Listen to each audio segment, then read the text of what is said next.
이사야서 6장을 한번 보겠습니다. 1절을 읽고 이야기를 이어가겠습니다. 우시야 왕이 죽던 해에, 그러니까 BC 740년입니다. 우시야 왕이 죽던 해라고 하면 요게 이제 나병이 걸려서 죽는 이야기가 역대하 26장에 읽어보시면 그런 내용이 나옵니다. 우시야 왕이 죽던 해에 이제 이사야가 본적하고 지금 하나님으로부터 뭔가 지금 어떤 일을 봅니다. 내가 본적 주께서 높이 들린 보좌에 앉으셨는데 그의 옷자락은 성전에 가득하였고, 이제 본적 이렇게 말했는데, 그러니까 본다는 이야기, 지금 현재 보고 있는 모습을 글로 쓰는 거예요.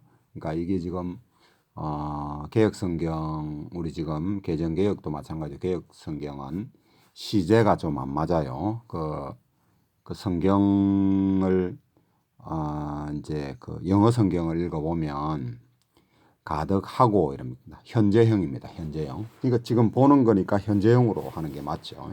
이제 그런 개념이고, 이제 영어 성경을 확인해 보시고 킹제임스를 여러분들이 확인을 해 보셔야 요거는 이제 정확하게 알 수 있습니다. 그러니까 그렇게 확인하면서 보세요. 그러니까 지금 이사야가 보는 내용인데 어떤 내용을 보고, 지금 이 이사야서를 이해를 하려면 제가 1장에서 5장까지가 한 텀이다, 하나의 어떤 이야기다 했고, 지금 6장부터 텀이 최소한 9장까지를 끊어야 됩니다. 그러니까 이런 모습을 보면서 하나님께서 뭔가 그 이사야에게 어떤 사명을 주셔요. 어떤 그 특별한 그 자기 사명을 주시는데, 그 사명을 그 아하스라고 하는 그 왕 때에, 그러니까 우시야가 죽고 나면 아하스가 이제 그 왕이 되는 거거든요. 그 아하스가 12대 왕, 아하스가 왕이 되었을 때에 그 어떤 이사야의 아들들, 그러니까 아들이 스알야숲이라고 하는 아들이 태어나고, 또 이제 하나님께서 굉장히 특별한 그 아들, 또 마헬살랄 하스바스라고 하는 그 어떤 처녀를 그 데리고 와가지고 네 아들을 낳아라, 이런 이야기를 하나님께서 이제 그 하세요. 그래서 두 명의 아들을 지금 낳는 장면을 이야기를 하시고, 그 사이에 임마누엘이라고 하는 또 이름을 가진, 그러니까 임마누엘이 뭡니까? 하나님이 우리와 함께 계시다, 이런 이제 개념이거든요. 그러니까 이 역사의 주관자가 하나님이시다. 그러니까 하나님의 모습을 지금 보여주고, 지금 그죠? 6장에서는 서랍들이 모셔 서 있는 그 하나님의 모습을 보여주고, 그 하나님께서 이 역사의 현장에서, 즉 유다와 예루살렘에 관해서 계시를 주시는 그 하나님이 어떻게 지금 일을 진행하실 것인가 라고 하는 그 내용을 지금 말씀하시는 거예요. 그러니까 6장에서 최소한 9장까지 한 텀으로서 그 역사의 주관자 되시는 하나님께서 어떻게 하실 것이다 라고 하는 그 문제를 말씀하시고, 그 다음에 10장부터는 그 주변 나라들을 이 역사 속에서 그 당시 740년경 이때로부터 해서 쭉 어떤 식으로 그 일을 진행하실 것이다 라고 하는 이야기를 한 20 몇 장까지 그렇게 쭉 주변 나라를 어떻게 하시겠다, 이런 내용으로 지금 그 구조가 그렇게 되어 있는 거예요. 구조 자체를 이해를 일단 해야 이 이사야서를 이해를 할 수 있습니다. 그러니까 그 구조다라고 하는 사실을 일단 머릿속에 딱 집어넣고, 이제 그러면서 이제 주로 마지막 때의 일, 나타날 때의 그 일을 지금 이야기하는 그 계시록적 상황도 오른손에 딱 이렇게 쥐고, 해답지를 쥐고, 또 그 역사를 왼손에 딱 쥐고, 요러면서 지금 요 상황을 읽어 나가야 이게 이해가 돼요. 그렇지 않으면은 이해가 안 됩니다. 왜냐하면 이사야라는 분은 우리가 1장을 시작할 때 이사야라고 하는 분은 8대 왕의 그 아들이었다. 이런 이야기를 했죠. 그죠? 8대, 그러니까 왕족이라는 말은 지식이 굉장히 공부를 엄청나게 많이 한 분이에요. 그러니까 이 이사야서의 구조를 읽으면서 그 이사야서의 구조는 히브리 문학의 특징을 이해를 못하면 좀 이해하기 어렵습니다. 그러니까 뭔 말이냐 하면 어떤 결론을 말해요. 예를 들어 결론을 말하고 뒤에 부연 설명을 쭉 하는 어떤 그런 구조가 많아요. 그런 구조가 많은데 이제 읽어보면서 이제 한 절 보면서 이제 설명을 하도록 하겠습니다. 일단 그 정도 선으로 이해가 돼야 됩니다. 그러니까 이사야의 수준으로 저와 여러분이 이 이사야를 읽을 때는 수준을 좀 높여야 됩니다. 수준을 높여야지 이게 그 이해가 되지. 그냥 막 우리 뭐 저도 예를 들어서 수준이 높지 못한데요. 몇 번 읽어보면서 제가 이제 나름 이제 그 제가 깨달은 뭐예요. 하여튼 제가 깨달은 바를 이야기를 해주면 여러분들이 한번 또 점검도 해보시고 과연 내가 한 말이 맞는지도 생각을 해보시고 또 여러분 나름대로 한번 또 그 생각을 해보시고 이렇게 하셔야 됩니다. 자 이제 설명을 해보겠습니다. 우시야 왕이 죽던 해에 내가 본적 주께서 높이 들린 보좌에 앉으셨는데 지금 이제 그러니까 여호와 하나님께서 보좌에 지금 앉아 계시다 이 말이에요. 앉으셨는데 그 옷자락은 성전에 가득하였고 이렇게 돼 있는데 가득하다 이 말입니다. 지금 엄청나게 옷자락이 가득한 그런 모습을 지금 보는 겁니다. 보는 걸 연상을 하셔야 돼요. 연상을 하면서 이걸 읽어야 이해가 됩니다. 그래야 이게 그 이해가 되지. 연상을 안 하면서 읽으면 글로만 읽어버리면 지금 조금 그 분위기를 알 수가 없어요. 그러니까 스랍들이 모시고 섰습니다. 천상의 존재예요. 모시고 섰는데 각기 6 날개가 있어 그 둘로는 자기 얼굴을 얻고 이래 돼 있죠. 저는 읽는 거는 그래 읽는데 이 시제가 가리고 이런 말입니다. 자기 얼굴을 그 손으로 가리고 한 날개로 가지고 그 두 날개 가지고는 얼굴 가리고 위에 있는 날개겠죠, 그죠? 중간에 이제 밑에 있는 날개는 발을 가리고 이래 되는 겁니다. 그 둘로는 자기 발을 가지고 그 둘로는 중간에 있는 것은 날겠죠. 날면서 서로 불러 이르되 거룩하다 거룩하다 거룩하다 만군의 여호와여 그의 영광이 온 땅에 충만하더라. 자 여기서 잘 한번 생각해 보세요. 항상 이 말씀이 어디 또 나오느냐면 요한계시록에 이런 구조가 나오죠. 그죠? 요한계시록 4장에 보면 이렇게 그 우리 예수 그러니까 그 하늘 보좌에 앉아 계신 그분 옆에 지금 이 서랍들이 그 둘러서 가지고 이렇게 하는 모습 요 아주 거의 비슷한 모습으로 지금 그 보여집니다. 그러니까 제가 이 이사야서는 구약 성경의 요한계시록과 같은 것이다. 내가 이런 저는 그렇게 뭐라 그럴까 별명이라 그럴까요? 이제 이런 그렇게 지금 내가 이해한다 이렇게 이야기했잖아요, 그죠? 그런 것을 생각도 해볼 수 있고 거룩하다, 거룩하다, 거룩하다 이렇게 3번 말하는 것을 보면 예를 들어 성부 하나님, 성자 하나님, 성령 하나님 이런 것도 우리가 조금 이제 생각해 볼 수 있죠. 그런 겁니다. 그리고 만군의 여호와여 그의 영광이 온 땅에 충만하도다 이렇게 말하는 거예요. 그러니까 이 지구상에 온 땅에 충만한 거예요.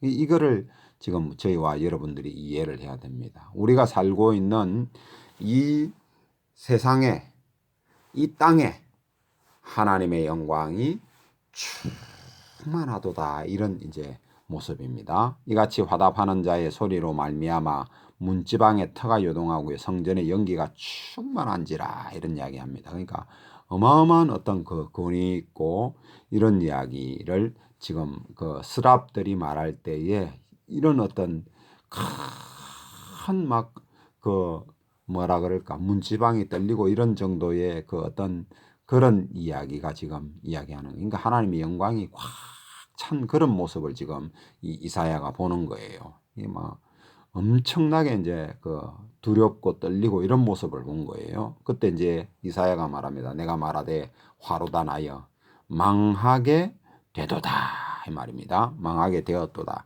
되었도다 이 말은 말이 안 되잖아요. 그죠? 과거형으로 들어가 버리면.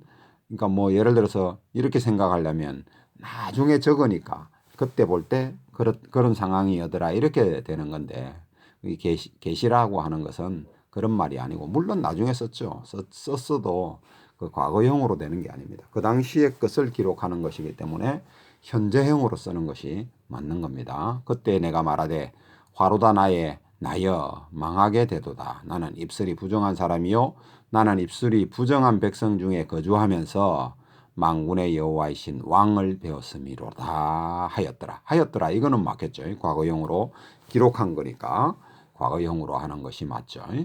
그런 이제 구조다 이 말입니다. 그때 그 서랍 중에 하나가 부젓가락으로 제단에서 집은 바 핀 숯을 손에 가지고 그 서랍에 손에 가지고 내게 날아와서 그것을 내 입술에 대며 이르되 보라 이것이 내 입에 닿았으니 내 악이 제하여졌고 내 죄가 사하여졌느니라. 그러니까 자용이도 참 놀라운 말이죠. 내 악이 제하여졌고 그러니까 과거죠, 그죠? 내 죄가 사하여졌느니라. 그러니까 죄는 과거에 끝나는 거예요. 이게 굉장히 의미가 있습니다.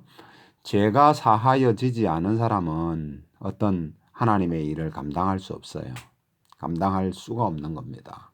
그러니까 이런 것도 저와 여러분들이 조금 생각해 볼 수 있습니다. 내가 또 주의 목소리를 들으니 주께서 이르시되 내가 누구를 보내며 누가 우리를 위하여 갈고 하시니 그때 내가 이르되 내가 여기 있나이다 나를 보내소서 하였더니 자 우리 하나님께서 말씀을 하시는데 누가 우리를 위하여 갈고 이렇게 말합니다. 그러니까 하나님은 복수로 계시다라고 하는 사실도 여기서 우리가 좀 생각해 볼 수 있죠. 그러니까 우리가 이제 성경 전체를 보니까 우리는 이제 그 구조를 아니까 삼위일체 되시는 하나님이시다 이런 걸 이제 우리가 이제 아는데 일단은 여기서는 그냥 복수로 말씀하셨어요. 그죠? 우리를 위하여 이런 이야기. 그리고 우리를 위하여 갈고 그러니까 현재 가는 거예요. 그러니까 죄는 과거에 사해졌고 사역은 현재 하는 겁니다. 그러니까 죄가 사함을 받지 못한 사람은 그가 하는 사역은요 아무 소용없는 거예요. 아무런 의미가 없는 겁니다. 그건 자기 일 하는 거예요. 자기 일 하는 겁니다. 저와 여러분이 성경을 쭉 읽어보면 뭐를 알 수 있느냐 하면 우리 지금 현재 우리가 지금 살아가는 세상에서는 사람들이 뭔가 일을 자꾸 하려고 해요.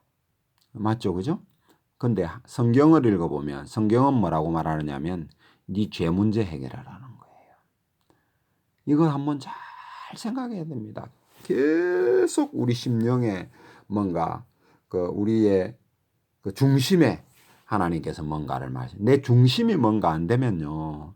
이게 하나님을 위해서 뭐 한다고 말은 하는데 전심하시네 지 일하는 거, 자기 일하는 거예요. 자기 일에 바빠요.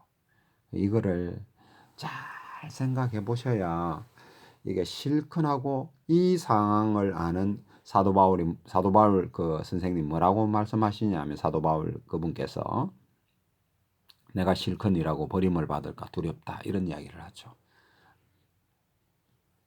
그런 겁니다. 실컷 일하고 버림을 받을까 두렵다 이런 이야기합니다. 이런 두려움이 없으면요. 하나님 앞에 저와 여러분이 이런 두려움이 없으면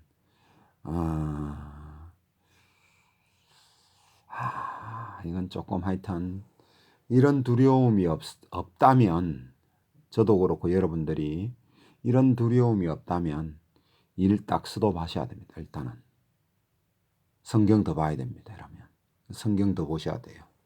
일 스톱하시고 성경 보셔야 됩니다. 그 하는 일은 제가 볼 때는 그건 쓸데없는 이야기입니다. 자, 하여튼 우리를 위해서 갈고 하시니 그때 내가 이르되 내가 여기 있나이다 나를 보내소서 하였더니 그리고 이제 하나님께서 또 말씀하십니다. 그러니까 주고받고 이런 하나님하고 주고받는 그런 이제 지금 이야기죠. 여호와께서 이르시되 가서 이 백성에게 이르기를 너희는 듣기는 들어도 깨닫지 못할 것이요 보기는 보아도 알지 못하리라 하여 참 놀라운 지금 말씀을 하시죠. 그러니까 자 듣기는 듣는데 깨닫지도 못하고 들어도 듣지도 못하고 도저히 모른다는 거라. 그런 일을 지금 그 사명이 참 이사야의 사명은 정말 특별한 이야기예요. 정말 놀라운 이야기죠. 듣기는 들어도 깨닫지 못할 것이요 보기는 보아도 알지 못하리라 하여 이 백성의 마음을 둔하게 하며 둔하게 한다라고 하는 거예요. 하나님께서 둔하게 하게 하시겠다는 거예요. 그들의 귀가 막히고 그들의 눈이 감기게 하라. 감기게 하는 일을 하라는 거예요. 염려컨대 그들이 눈으로 보고 귀로 듣고 마음으로 깨달아 다시 돌아와 고침을 받을까 하노라. 그러니까 하나님께서는 더 이상 은혜를 안 베풀겠다. 이런 어떤 그 구조죠. 그러니까 그렇게 말을 하니까 말씀하시니까 이사야가 정말 대책이 안 쓰잖아요, 솔직히. 그러니까 이사야가 이르되 주여 어느 때까지 이렇게 됩니까? 하고 지금 물어보는 거. 어느 때까지니까 하였더니 주께서 대답하시되 성읍들은 황폐하여 주민이 없으며 가옥들에는 사람이 없고 이 토지는 황폐하게 되며 여호와께서 사람들을 멀리 옮기셔서 이 땅 가운데 황폐한 곳이 많을 때까지니라. 그때까지 못 깨닫는다는 거예요. 아무런 지금 깨닫는 사람도 없고 하나님께서 아주 눈 닫아버리겠다는 거예요. 귀 닫아버리겠다는 거예요. 저와 여러분도 아마 이런 지경에 들어가면 정말 어려운 겁니다. 아무리 성경 읽어도 감동도 없고 이해도 안 되고 그 이해돼 봐야 자기 지식이고 이러면 어쩌게 되는 거예요. 저와 여러분들도 정말 하나님 앞에 정말 겸손히 낮아져서 이런 어떤 그 심정이 안 되면 일단 하여튼 그 스톱해야 됩니다. 그런 개념을 보십니다. 그 중에 10분의 1이 아직 남아 있을지라도 이것도 황폐하게 될 것이나 밤나무와 상수리나무가 배임을 당하여도 그 거루터기는 남아 있는 것 같이 그 거룩한 시가 이래 되는 겁니다. 그 영어를 보시면 더가 들어가 있습니다. 그 거룩한 시가 그 땅의 거루터기니라 하시더라. 이래 되는 겁니다. 그러니까 정관사 더자를 우리 개혁성경에는 빼버렸는데 여기 보면 그 거루터기는 남아 있는 것 같이 그 거룩한 시가 그 땅의 거루터기가 되니까 남아 있는 이 지금 이스라엘 땅에 지금 거루터기가 된다. 그러니까 완전히 쫓겨나는데 남아있는 사람이 남는 자가 있다. 응? 그런 이야기입니다. 지금 그 이야기를 지금 하는 거예요. 자, 그러고 나서 이제 그 이야기를 지금 그 6장에서 쭉 하면서 깨닫지 못하고 알지 못하는 그 상황을 예를 들어서 지금 예라고 해야 될까요? 실예를 들어서 지금 그 역사적인 상황 속에서 지금 얼마나 깨닫지 못하는지 지금 봐라 하고 지금 이제 우시아의 손자 요담의 아들인 아하스 왕을 예를 들면서 지금 기록해 주시는 거예요. 이해가 되죠? 그러니까 이사야 가서 사역을 지금 하는 겁니다. 사역을 하고 있는 그런데 아하스라는 사악한 왕이 나타나 가지고 얼마나 깨닫지 못하는지 아무리 하나님께서 지금 알려줘도 아하스가 깨닫지 못하는 그 내용을 지금 이야기하는 겁니다. 자, 그런 이야기입니다. 자, 봅시다. 아하스 왕 때에 아람의 르신 왕과 르말리아의 아들 이스라엘의 베가 왕이 올라와서 예루살렘을 쳤으나 능히 이기지 못하니라. 이렇게 되어 있습니다. 이 누가 이기지 못한다는 이야기예요. 이게 지금 요거는 지금 어디를 봐야 되느냐 하면 역대하 28장 이야기하고 열왕기하 16장에 이 내용이 이제 기록이 되어 있습니다. 그래서 제가 이사야서를 이해를 하려면 그 성경을 한 12장 정도는 읽어보고 그 내용을 알아야 이 말이 이해가 된다 이렇게 이야기했죠. 그죠? 그러니까 이 문맥만 가지고는 능히 이기지 못한다는데 능히가 누가 지금 능인지를 몰라요. 근데 거기 그 내용을 보면 거기에 그 유다가 12만 명, 그러니까 이스라엘 베가 왕이 내려와 가지고 아하스 때에 사람을 죽이는데 전쟁을 해 가지고 그 유다의 12만 명이 죽습니다. 또 20만 명이 잡혀가요. 그런 일이 있습니다. 그 말은 그러니까 능히 이기지 못한다는 말은 유다가 이기지 못한다. 요런 지금 개념이거든요. 근데 이거 쭉 읽어보면 나중에 이제 읽어보면 근데 이스라엘이 이겼다 할지라도 그 이긴 게 아니다. 이런 또 내용도 포함이 되어 있거든요. 그러니까 유다도 이긴 게 아니고 또 이스라엘도 이긴 게 아니다. 이런 이제 그 내용이 조금 이제 복선적으로 있습니다. 요 내용 속에는. 그러니까 요 내용을 쭉 읽어보면서 이제 그 내용이 이제 이해가 됩니다. 어쨌든가 그 외관상 보이는 것은 유다가 졌습니다. 유다가 진 이야기예요. 자, 그 다음에 2절. 어떤 사람이 다윗의 집에 알려 이르되 아람이 에브라임과 동맹하였다 하였으므로 왕의 마음과 그의 백성의 마음이 숲의 바람에 흔들림 같이 흔들렸더라. 이런 이야기합니다. 자, 요거를 이게 지금 이 이사야서를 이해를 하려면 내가 아까 이야기했죠. 결과를 이야기하고, 그러니까 이기지 못한다는 결과, 완전히 그 결과가 이야기가 딱 되어 있잖아요. 그죠? 1절에. 그 내용을 다시 이야기하는 거예요. 그 과정을 다시 설명하는 건데, 그냥 우리가 그렇게 생각 안 하고 그냥 읽으면 마치 그런 일은 그때 있었고, 그 다음 또 무슨 일이 있는가 이렇게 생각하는데 그 말이 아니고, 이제 우리가 우리 구조로 말하면은 어떤 사람이 다윗의 집에 알려 이르되 그러니까 에브라임과 뭡니까 그러니까 지금으로 말 아람이라 말하면은 시리아라 볼 수 있습니다. 시리아라 보는 게 맞습니다. 아람이 에브라임과 그러니까 북쪽 이스라엘과 동맹해 가지고 유다를 치러 온다. 이 이야기를 지금 이제 누군가 이제 이야기를 한 거예요. 그러니까 왕의 마음과 그 백성의 마음이 숲에 흔들림 같이 흔들렸더라 이런 이야기예요. 그래가지고 결국은 베가 왕하고 아람의 러신 왕이 올라와 가지고 유다를 쳤다. 그런 이야기입니다. 이게 그런 이야기. 이게 그러니까 이 문학의 구조를 이해를 못하면 이사야서가 이해가 안 된다는 말이 이런 말입니다. 그러니까 굉장히 그 이사야는 뭐라 그럴까? 그 지식이 너무 많은 사람이 돼가지고, 그러니까 하나님께서 이사야라고 하는 사람을 들어서 하는데 이 배움이 워낙 많은 사람이 되잖아요. 그 왕족 아닙니까? 왕족. 그러다 보니까 굉장히 많이 배운 사람이다 보니까 그 문학의 구조, 그 당시의 문학의 어떤 최고의 문학의 구조로 지금 그 글을 써 놓으신 거예요. 그러니까 우리가 그런 것을 이해 못하고 그냥 읽어버리면 이게 도대체 뭔 말인가 이제 그렇게 되는 거예요. 이제 구조가 이해가 됐죠. 자, 3절에 그때에 여호와께서 이사야에게 이르되, 자, 요런 상황이 되었을 때 여호와 하나님께서 이사야에게 너와 내 아들 스알야숲은, 그러니까 벌써 이때는 스알야숲이라는 사람이 태어났어요. 그죠? 자, 윗모수도 끝 세탁자의 밭 큰 길에 나가서 아하스를 만나.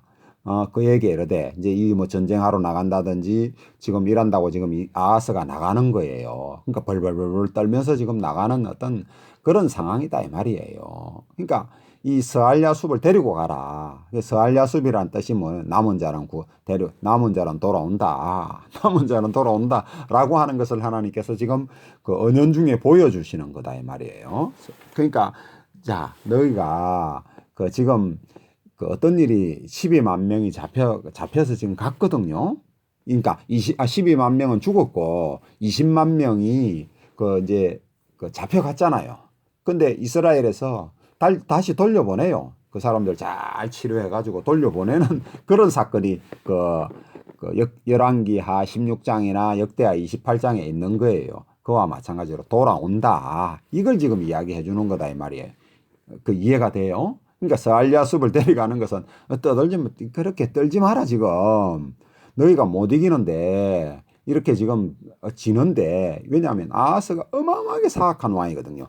막 우상 숭배하고 막 이런 일을 엄청나게 저질러요. 그거 읽어보면. 그러니까 그렇게 저질러니까 하나님께서 징계하면서 때리는 거거든요. 이거 지금 때리는데도 때리면서도 남은 자는 돌아온다. 이런 지금 이야기를 그 스알랴숲이라는 자기 아들 이사야의 아들을 보여주면서 이걸 지금 알려주시는 거예요. 하나님께서. 근데도 이 아하스는 못 깨달아.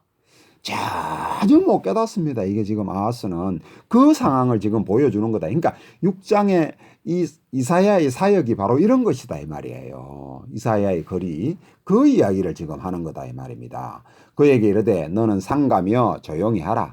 러신과 아람과 르말리아의 아들 뭡니까? 베가 아닙니까? 그죠? 르말리아의 아들이 심히 노하였을지라도 이들은 연기나는 두 부지깽이 거루터기에 불과하니 두려워하지 말며 낙심하지 말라. 그러니까 부지깽이라 하면은 옛날에 왜 이 나무로 불 뗄 때 이게 쑤시 넣는 그 나무 그거를 이제 부지깽이라 그러거든요. 그 불 좀 잘 붙으라고 이렇게 들었다가 하기도 하고 막 집어넣기도 하고 이러는 그러니까 앞에 불이 붙어가지고 연기가 실실실 나는 거예요.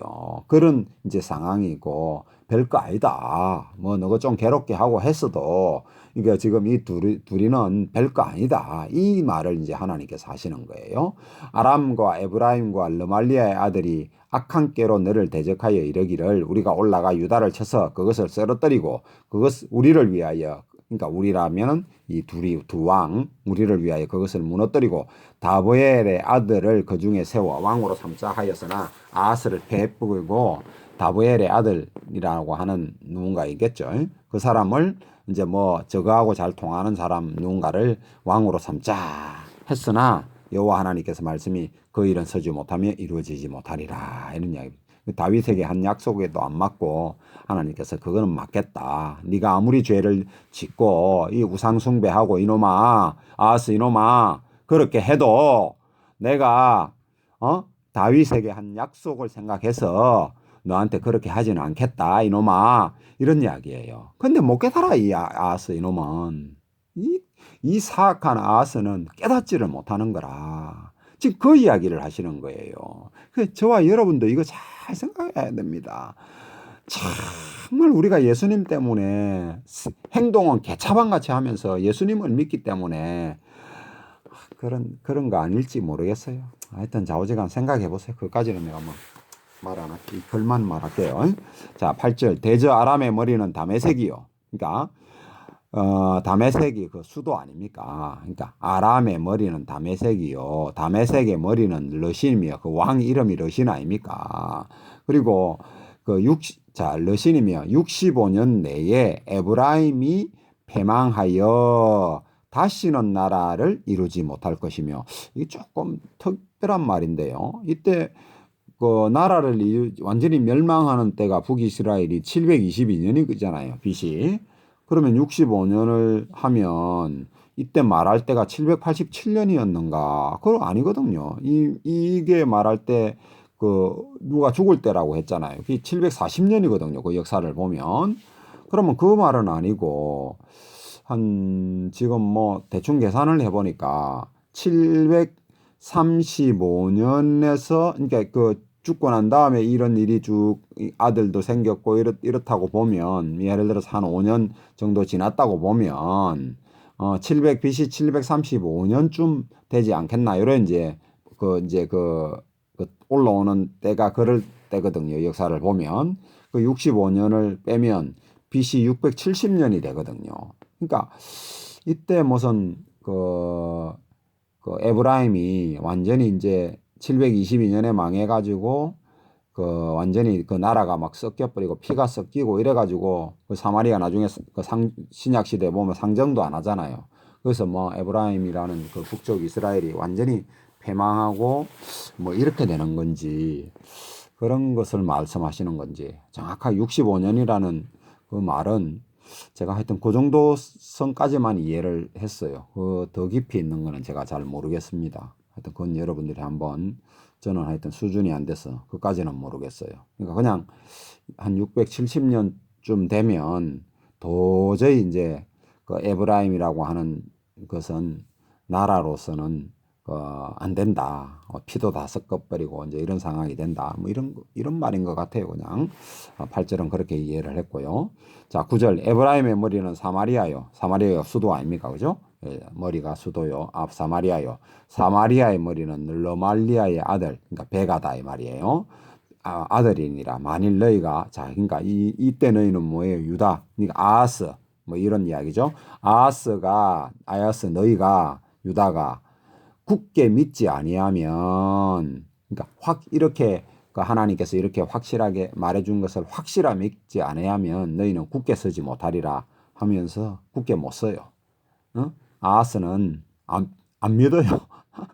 안 믿습니다. 믿지를 않아요. 이런 내용을. 그러니까 결국은 너희들도 나중에 망한다. 586년에 망하잖아요. 그런 이제 이야기를 지금 말씀하시는 겁니다. 그리고 나서 이제 조금 이제 분위기가 달라지면서 여호와께서 이제 또 아하스 그 12대 왕한테 지금 이야기합니다. 전혀 믿음이 없습니다. 이 아하스는 우상 숭배하고 막 그 뭐라 그러나 불 가운데로 통과하고 막 별짓거리 다 하는 놈이에요. 이 아하스는 하여튼 그런 놈입니다. 그 읽어 보셔야 됩니다. 열왕기하 16장 그 한 열왕기하 그 내가 이야기했죠. 처음 시작할 때. 그 이야기 한 12장 정도는 여러분들이 읽어야 이 내용이 이해가 됩니다. 안 그러면 여러분요 그 역사 모르면 이사야서는 뭐 뜬구름 잡는 겁니다. 우리 그 시험 칠 때 국영수 빼고 대언서 모르면 구약 성경 3분의 1은 날라가는 겁니다. 하여튼 그건 알아서 하세요. 하여튼 여러분들 저는 그 제가 깨달은 대로 알려주기만 할 겁니다. 여호와께서 또 아하스에게 말씀하여 이르시되 너는 내 하나님 여호와께서 한 징조를 구하되 깊은 데선지 높은 데선지 구하라 하시니 아하스가 이르되 나는 구하지 아니하겠나이다. 나는 여호와를 시험하지 아니하겠나이다. 요것만 읽어봐서는 아하스가 정말 믿음이 좋아서 이런 말을 하는 것 같은데 그 역사를 읽어보면 전혀 안 믿으니까 지금 이런 말을 하는 거예요. 그 뒤에 문맥을 봐도 안 믿는다는 걸 알 수 있어요. 자, 이사야가 이르되 13절 이사야가 이르되 다윗의 집이여. 그러니까 하나님께서 말씀하시는 것을 이사야가 지금 말하는 겁니다. 다윗의 집이여 원하건대 들을지어다. 너희가 사람을 괴롭히고저 그것을 작은 일로 여겨 또 나의 하나님을 괴롭히려 하느냐 이런 이야기예요. 자, 이게 하나님께서 말씀하시는 거라면은 지금 이사야가 지금 이 말을 하는데 이사야가 나의 하나님을 괴롭게 하느냐 요렇게 이제 볼 수도 있고 근데 이게 지금 이사야는 대언을 하는 거잖아요. 그죠? 하나님의 말씀을 대언하는 거니까 나의 하나님을 괴롭게 하느냐라고 하는 것을 하나님께서 하나님 자신한테 지금 나의 하나님을 괴롭게 하느냐 이렇게 또 볼 수가 있거든요. 그렇다고 본다면은 우리 하나님은 삼위일체 하나님이시잖아요. 그러니까 하나님께서 하나님에게 이제 나의 하나님을 괴롭게 하느냐 이런 이제 개념으로 볼 수도 있습니다. 그거는 지금 어떻게 보느냐에 따라서 이제 조금 다른데 하여튼 그런 개념입니다. 자.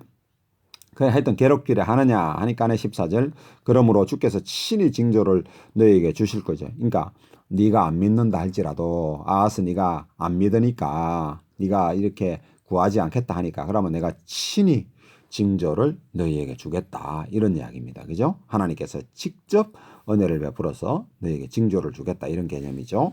보라 처녀가 잉태하여 아들을 낳을 것이요. 이 너무 유명한 말씀이죠. 그죠? 보라 처녀가 잉태하여 아들을 낳을 것이요. 그의 이름을 임마누엘이라 하리라. 우리와 함께 계시는 하나님 혹은 우리와 함께 계시는 하나님, 우리 속에 계시는 하나님, 그러니까 이 역사 속에 계시는 하나님, 요렇게 지금 볼 수도 있고, 그 예수님 당시에 적용하면 예수님이 하나님이시니까네, 그 하나님이 우리와 함께 계신다, 요런 개념으로 그 말을 할 수도 있고. 근데 요 뒤에를 이제 읽어보면 시간이 돼서 다는 안 되겠네요.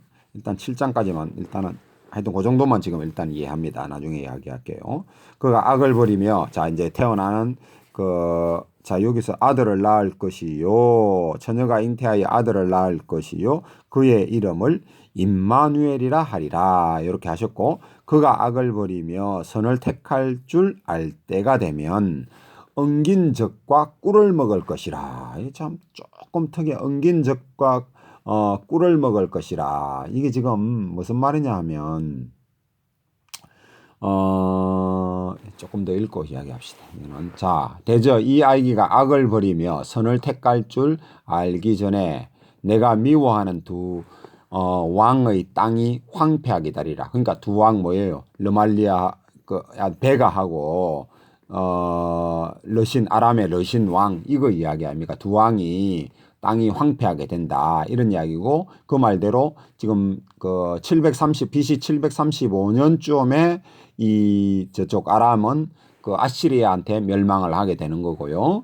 이 722년에 저 북이스라엘은 그 아시리아한테 결국은 망하는 그런 케이스거든요. 그러니까 이 아이가 악을 버리고, 그러니까 한 12살쯤 되면, 그러니까 한 이때로부터 바로 얼마 안 돼서 지금 저쪽 아람은 지금 끝났고, 그다고 그 이후에 한 10년 정도 지나면 또 뭡니까? 북쪽이 멸망하는 그런 케이스거든요. 그러니까 두 왕의 땅이 황폐하게 되리라, 이런 이야기입니다. 그러니까 황폐하게 되니까 어떻게 되는 거냐 하면, 요 뒤에 읽어보면 이제 그러니까 황폐한 거니까 사람이 못 들어가, 산에 이런 데 못 들어가니까 젖이 많아지고 이런 이야기거든요. 그런 이야기입니다. 그러니까 결국은 이게 황폐하게 됐다, 안 좋다는 이야기예요. 엉긴 젖과 꿀을 먹으리라라고 하는 것은 부정적인 이야기입니다. 안 좋은 거예요. 그런 이야기입니다. 시간이 되나 모르겠네. 자, 17절 여호와께서 에브라임이 유다를 떠날 때부터 당하여 보지 못한 날을 너와 내 백성과 내 아버지 집에 임하게 하시리니 곧 아수르 왕이 오는 날이라. 그날에는, 그러니까 아수르 왕이 오는 날에는 여호와께서 애굽 하수에서 먼 곳의 파리와 아수르 땅에 벌을 부르리니, 이게 무슨 말이냐면 이스라엘 땅에서 애굽 왕도 여기 오고 아수르 왕도 여기 와고 거기서 전쟁을 하는 거예요. 그러니까 완전히 이스라엘 땅이 초토화되는 거죠. 그런 얘기, 황폐하게 되는 것이다, 이 말입니다. 그런 벌을 부르시리니 다 와서 거친 골짜기와 바위 틈과 가시나무에 울타리와 모든 처장에 앉으리라. 그러니까 이스라엘이 엉망이 되어버리는 거예요. 이쪽 강대국 둘이 와가지고 짓밟아 버리니까. 그날에는 주께서 하수 저쪽에서 세내어 온 삭도 곧 아수르 왕으로 내 백성의 머리털과 발털을 미실 것이요, 잡아간다 이 말이에요. 수염도 깎으리라. 완전히 수염도 깎고, 그 이스라엘 사람들이 수염 깎이는 것을 아주 정말 수치스럽게 생각하는 건데, 머리도 깎고 수염도 깎고 다 데려가고 포로잡으러 끌고 가버린다 이 말이에요. 그런 이야기입니다. 그날에는 사람이 한 어린 암수와 두 양을 기르리니 그것들이 내는 젖이 많으므로 엉긴 젖을 먹을 것이라. 그 땅 가운데 남아있는 자는 엉긴 젖과 꿀을 먹으리라. 황폐하게 되니까, 그 땅이 황폐되니까 소나 사는 양이나 사는 그런 것이, 그러니까 워낙 꿀을 잘 먹고 하니까 젖이 많아져서 이런 것을 된다, 이런 개념이다 이 말이에요. 그러니까 이거 안 좋은 거예요. 우리가 이걸 잘못 이해하면 좋은 것이, 엉긴 젖과 뭐 이런 거 좋은 것들이라 생각할 수 있는데 안 좋은 것이다 이 말이에요. 그날에는 청거루에 은청개 같이 있는 포도나무가 있던 곳마다 찔레와 가시가 날 것이고, 온 땅에 찔레와 가시가 있으므로 화살과 활을 가지고 그리로 갈 것. 그러니까 사냥한다 이 말이에요. 온 사냥할 수 있는 사냥감들이 거기에, 뭐 산짐승들이 많이 생기게 되는 황폐하게 되니까 그런 것이죠. 보습으로 갈던 모든 땅 산에도 찔레와 가시 때문에 두려워서 그리로 가지 못할 것이요 그 땅은 소를 풀어놓으며 양이 밟는 곳이 되리라. 이렇게 황폐하게 된다. 722년에 이렇게 됐죠. 오늘 여기까지 하겠습니다.